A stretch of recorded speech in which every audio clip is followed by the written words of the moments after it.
Drug abuse is a serious problem. It seems now that every day there's always a new story about drug addiction, and overdosing on something is never funny. Aimo Koivunen. Okay, so there was one time it was kind of funny. In 1939, Joseph Stalin of the Soviet Union had begun an invasion of Finland in an attempt to take important ports and land near St. Petersburg.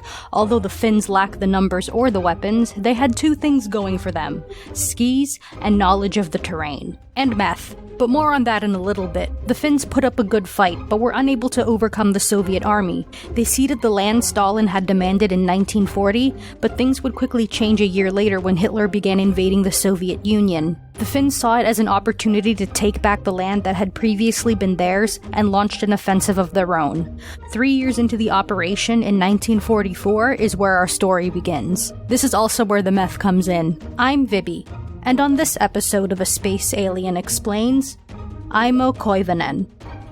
It's March of 1944, and 24-year-old Finnish soldier Aimo Koivunen was out on a ski patrol with his unit. His group must have seen him as a trustworthy guy, because they decided to leave the stash of Pervitin in his care. More on what Pervitin is later. Koivunen's group was attacked by Soviet forces, but they managed to make an escape. Somewhere in the scuffle, Koivunen and a few others had been separated from the rest of their unit. After skiing non-stop for hours to avoid the Soviets, he was getting exhausted. But luckily for him, he still had the stash of Pervitin. Pervitin was a stimulant in tablet form, issued by the army to help keep soldiers awake while on duty. It's essentially a type of methamphetamine. You know, crystal meth. In Finland, soldiers can have a little meth. As a treat, the suggested dose of Pervitin was about 1 or 2 tablets, so he took 30. After a few minutes, the drug started to kick in and he was feeling better. A little while later, they started really kicking in. He became delirious and then soon lost consciousness.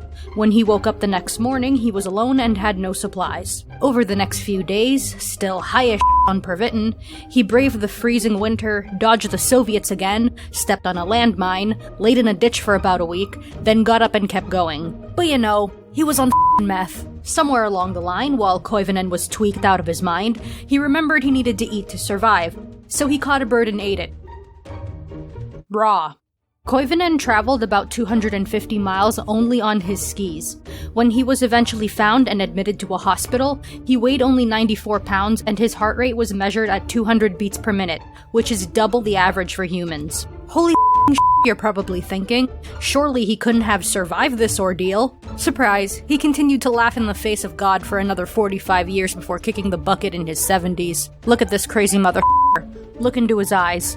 He saw the thing from Bird Box while he was tripping balls, didn't he? In the end, Finland realized the war was lost, and signed an armistice with the Soviet Union in 1944.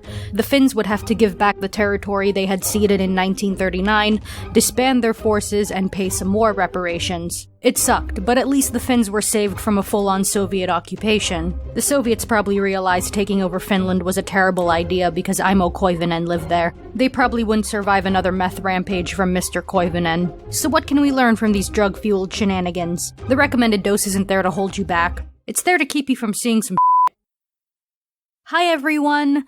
Thank you so much for watching, and I hope you enjoyed this episode. This week's featured fan art is by Salty Scythe on Twitter. Link to the artist page is in the description. And here's some comments from the last video. If this episode made you think twice about taking over Finland, please be sure to drop a like and hit that subscribe button if you want to see more content like this. If you'd like to support the channel, I have art commissions and a Ko-Fi page available. Buy me a coffee and I can make you a little sketch as a way of saying thanks. Links to all that, as well as links to my social media, are in the description. Thank you so much again for watching, and I'll see you real soon.